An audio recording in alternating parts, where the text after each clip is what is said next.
Welcome into the Vet Tech Tap Room from still sort of cloudy Southern California. Dave and I are actually In the same state same together? state, same room. We just got back from IVEX in San Diego. We'll talk about that here in a moment. But we're putting this together before he gets on a plane back home to North Carolina. So first off, Dave, dinner party questions. Dinner party questions. Okay, first one. What expensive thing is absolutely worth the money? Uh, Can't say car, can't say house. okay, I would say like because they can be pretty expensive. I would say either a really good bottle of scotch I was gonna go with liquor for you. or a really good barrel aged stout, something Okay. like that. All right. Yeah, I would agree with that. Those would probably be my first things that come to More, mind. more on the barrel aged stout than the bottle of scotch. I'm not much of a hard liquor drinker. I'm more of a strong, like those 13, 14, 15% beers. Those are the ones that I like. Yeah, I would definitely agree with that. I kind of knew you were going for Yeah, alcohol. yeah. All right, what's yours? Okay, so which five liquids Oh boy. would you want to be able to dispense from your own fingertips at any given time? Five? Five. Beer, coffee, water, and then just double up on coffee and beer. Oh, okay. Okay. I would probably substitute in gasoline, so I'd never have to go to the gas station. Oh, I didn't think of that. Oh. And last one, probably Coca Cola. Okay. Okay. Yeah. I was thinking this Ivex, like by day 2 or day 3, I was like, I haven't drank much water Mm-mm. since I've been here. Like No. most of it has been coffee, some beer. At Yeah. home, I feel like I drink more water than I do on vacation. And uh, by day 2 or 3, I was like, I need to start actually drinking like water, even though coffee and beer does have water in it. Um, I quickly realized that like I'm not drinking enough water. So Yeah. yeah, and I know at one point didn't you have like a New Year's resolution of drinking more water than you yeah, you goal. Yeah, thought? Yeah. more water. And I'm equally bad, but as we're going to get into here with Ivex, first topic we were going to talk about was some of our favorite talks. Yeah. And one of mine was on cardiorenal syndrome, and she was an intern when I worked at Tufts, Mhm. Dr. Finstad, and she's now double boarded DACVEC and IM, and she's a nephrologist. And she was talking about how she lives her life basically dehydrated because of Mhm. coffee and beer and whatever else. Um, but she was talking about like if you're drinking water when you're not thirsty, do you not trust your kidneys? I mean that's a very good point. Like, Yeah. and it was a really interesting kind of thing that she said. She's like, obviously, yes, if you're thirsty, drink water. If your body's telling you it wants water, drink water. But the idea of just drinking Because we're supposed to. several glasses a day of water, like without like a diagnosed condition that Right. you're doing, like, do you not trust your kidneys? So was there a definitive answer on like obviously do we only drink when we're thirsty, or is there a set amount that we should be drinking? So granted, she was not doing the people part of it, Right, right. but she thought, anything in excess of a glass of water a day, unless because her whole point was, like, what is maintenance fluids Right, for exactly. a dog or a cat, right? Like, if you have a dumb Labrador that likes to drink 8 bowls of water a day just because it thinks it's fun, Yeah. that's its maintenance. Yep.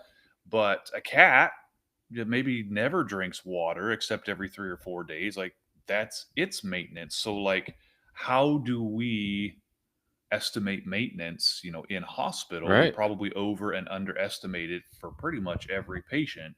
And so, like, then it kind of became like, what is our maintenance? Right. If you drink 8 glasses of water a day, eventually that's what your body thinks it's going to need. Right. And you need to keep doing that. Yeah. If you're more like us, where you just drink a glass of water when you say, shoot, I haven't had any water in a few days, I Mhm. should drink some water, then that's probably your maintenance. Yeah. So it was a really, really fascinating discussion, kind of the way she. Well, that's kind of an emerging topic or emerging theory that just going back and thinking about the amount of fluids that we're giving, like, Yeah. is that right? Is that right? Is that Or is good that for the adequate? patient? Yeah. And then she talked a lot about fluid responsiveness, but also fluid tolerance, and how when an animal is not used to receiving a lot of fluids, and then all of a sudden is on a very high rate of fluid when you're not replacing a deficit, Right. can actually really stress out the kidneys and can falsely elevate, you know, creatinine or whatever. So she says there's a lot of cases where she says, let's stop the fluids for 24, 48 hours and And see what see happens. what the Yeah. kidneys do, as opposed to trying to give more because the kidney values are still going up. And Maybe just that's because, why. and again, another one of those things of this is how we've always done it. Right. So absolutely. there probably needs to be more research Yeah. involved in that. Yeah. Obviously goes above our level to do those research projects, but I feel like that's something we're going to see in the next couple of years of look, we've changed from 60 mils per kg per day for dogs and 40 to 55 mils per kg per day for cats. I feel like that number is going to change. And I mean, that's why we have these conferences, to learn the new things that are out there, to learn the new ideas, the new theories that are out there. And I think might be a good idea, like as part of history taking, especially if a pet's going to be admitted to hospital. Like, hey, what is your pet's normal water intake habits? Like, do we drink? You fill the bowl up several times a day, or do we just drink little bits here or there? That might be good information to have to kind of help drive. And I think often we're asking, are they drinking more or less than normal? But we never ask what's normal. Yeah, exactly. Sometimes people will give us what the normal is, but like for the most part, we say, are they drinking more or less than normal, to understand, are they needing more water or are they not actively drinking? The theories on the changes in maintenance levels, I think, is going to be a huge thing in the next few years. So I know a few technicians that I've talked to are interested in that and wanting to give talks on that, to kind of go through what's right and are we doing too much. No, I think that's good. Some of the lectures that I went to, I was in the MDRs the first day, and the so myself, Megan Brashear, Leslie Werzak, saw all their talks. Megan did hers on refeeding syndrome, and then put up a slide about hepatic lipidosis and talked about hepatic lipidosis. And I was giving a liver lecture the next day. And I was like, oh man, I'm going to have to change some of my info, or add some info into that. I didn't do too much, but like just taking that into account. And then we did the acid-based boot camp with Angela Rathman, Melissa Evans, and Nicole Dickerson. And I had done the acid-based boot camp a couple years ago, and not that we did it wrong, but it was a lot more basic when we did it.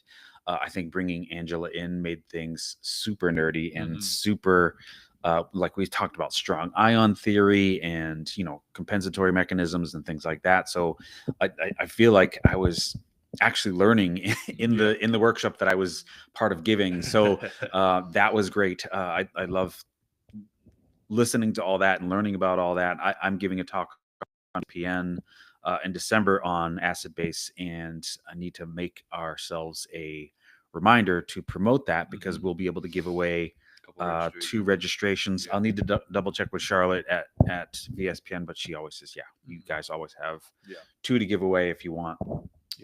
We are terrible at that. We are terrible at a lot of things.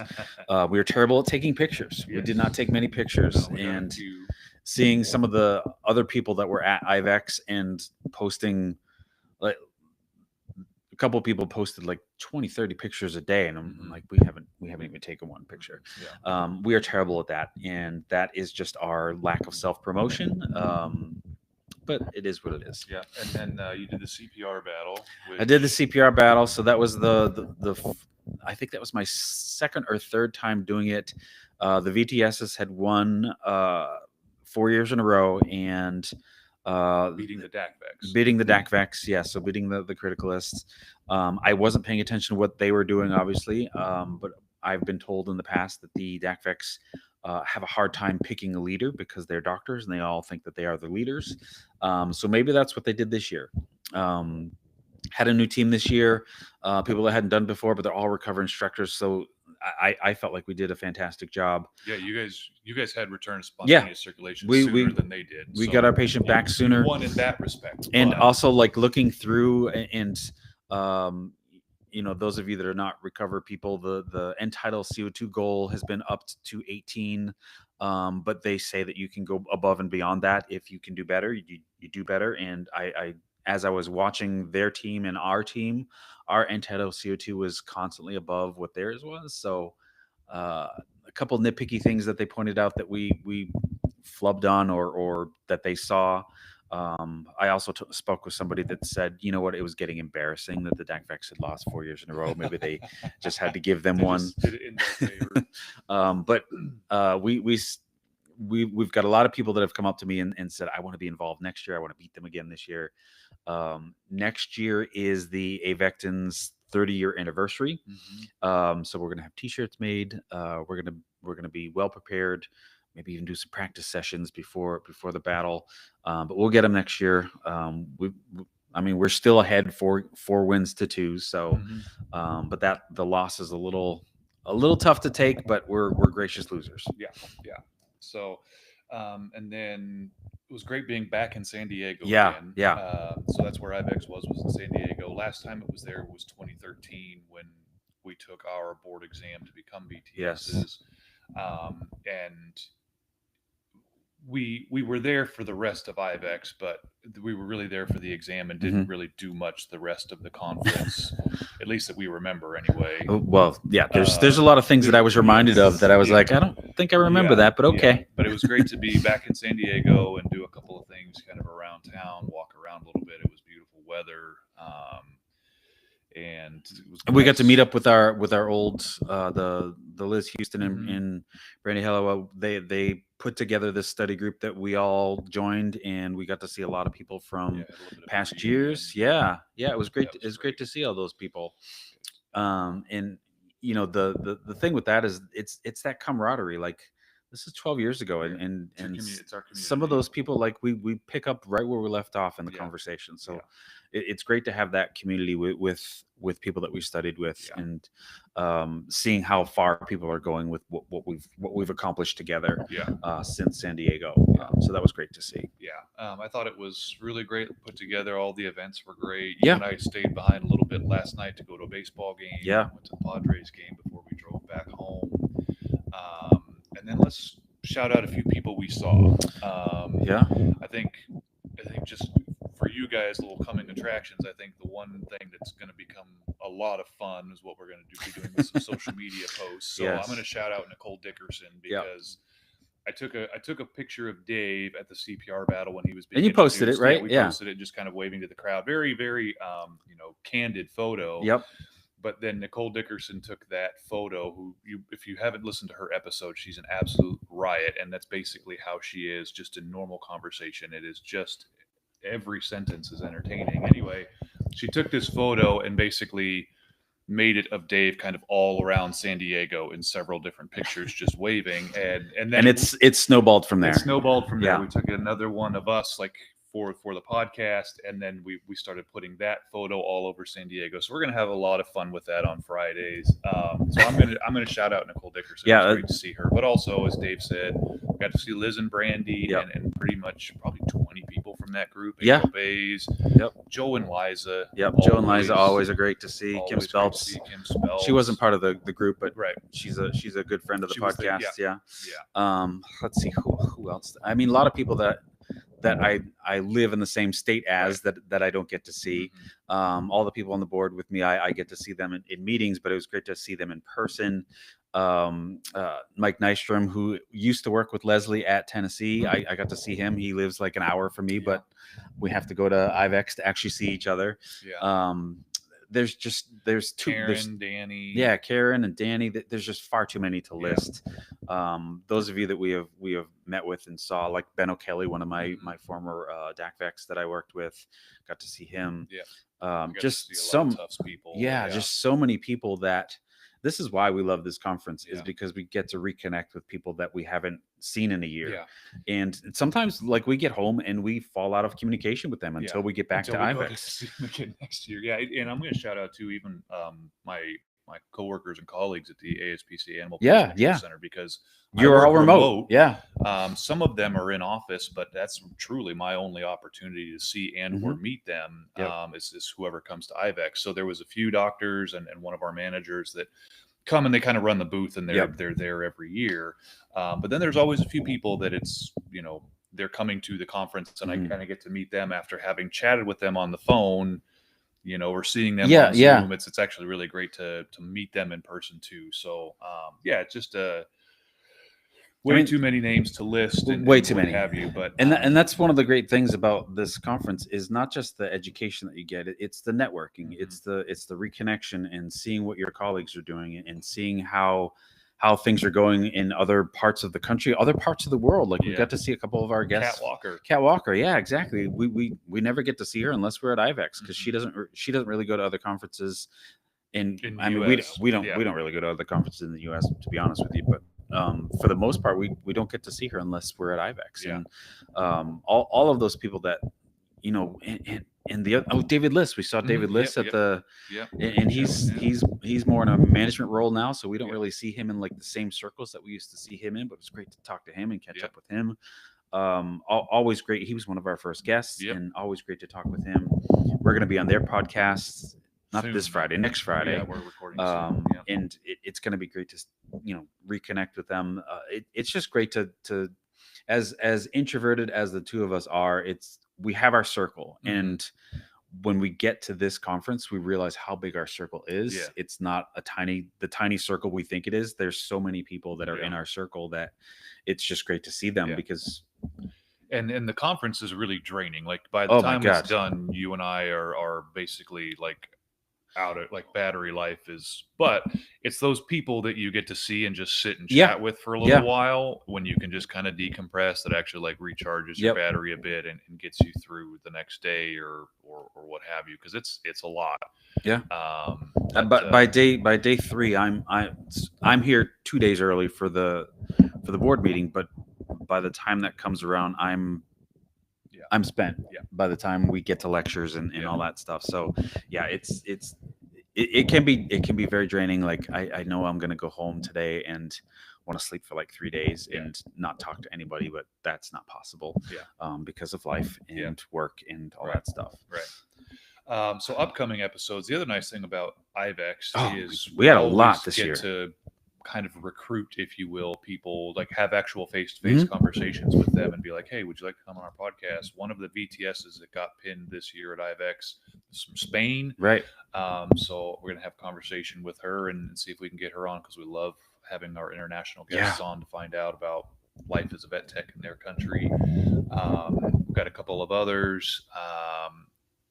And so that's always good. I think we probably recruited and got another 5 or 6 people or episodes like lined up. So pretty much. And also just like going into the lecture, like there's one person from New Zealand that I was in her lecture, and she has this whole anesthesia website of how she does that. And Pink Stethoscope, right? Pink Stethoscope. Marcia Fletcher, met her briefly at the what was it called, the welcome reception. But she'll be a fantastic guest. We need to reach out to her. She's got that New Zealand accent, so it's fantastic to listen to her. And she's very enthusiastic in her lectures, so she's going to be a great guest to talk about how things go in New Zealand and about running that business. That's going to be very interesting to hear from. And of course, Walter. Walter, we've finally connected with Walter. And he's like, we got to get together, and he had some things going on this summer that we had to delay things, but I think he's a busy he's a busy man. He's somebody that we've had on our radar for a few years now.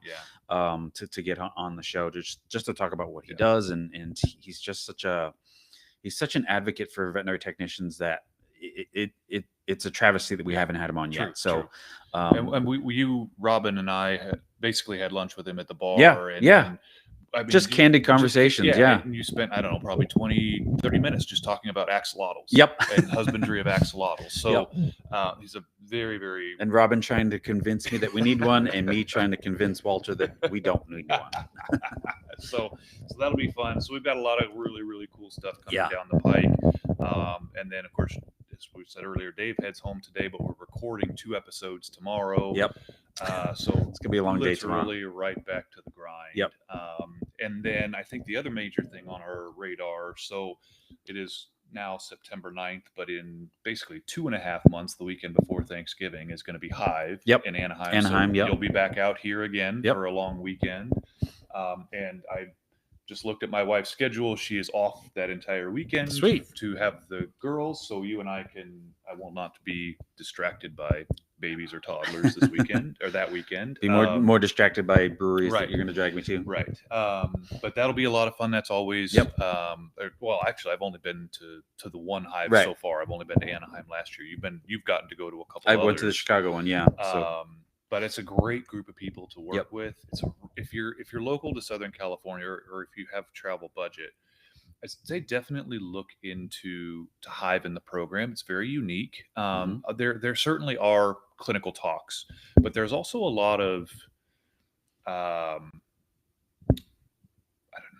career development and networking and personal development, and it's all for techs, by techs. Yep. Like there's nary a veterinarian in sight. So it's a very supportive, it's a very safe, it's a very unassuming, and just come as you are. There's not a lot of medical talks. There are a few. They're kind of sprinkled in. It's probably like 20-25% are medical talks. Yeah. The rest are all about career development. How do you navigate? How do you survive in this field? We're usually part of the panel that people just ask us questions about.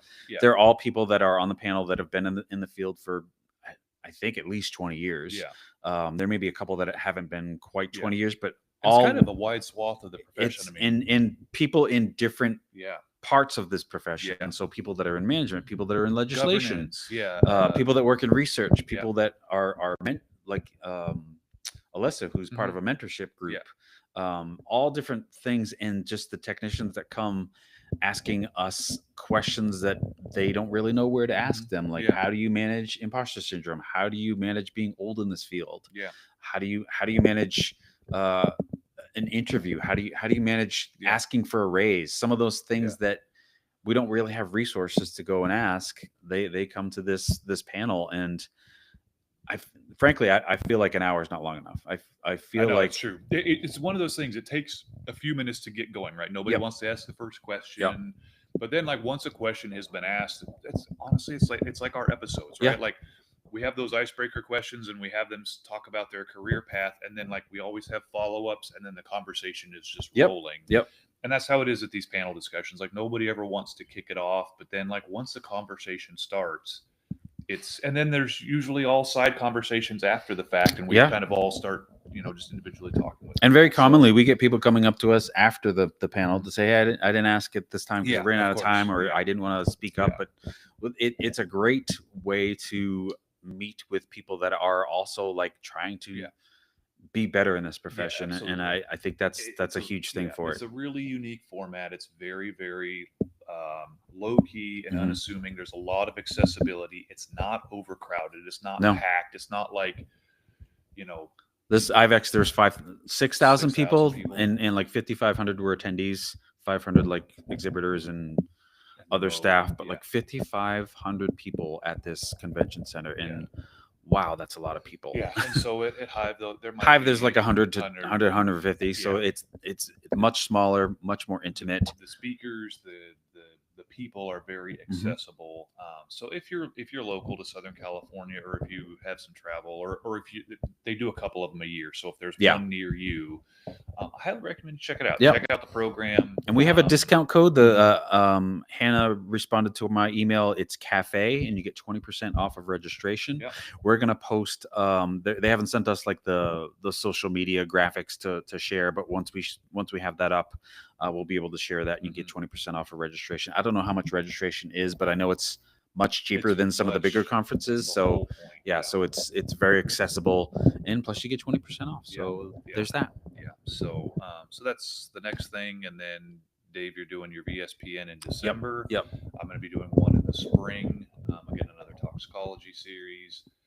I'm going to be doing more next year for VSPN. They messaged me in April, messaged me and it's like, we need to get started on 2026 lectures. What do you want to do? And I was like, let me get past IVEX. This is a post IVEX conversation. Yeah. It IVEX kind of consumes a lot leading up to it with It's a lot. lectures and being on the board and doing stuff like that. So after IVEX, I've been making a post IVEX to-do list, and I think I've made a mistake because it's very long and there's a lot.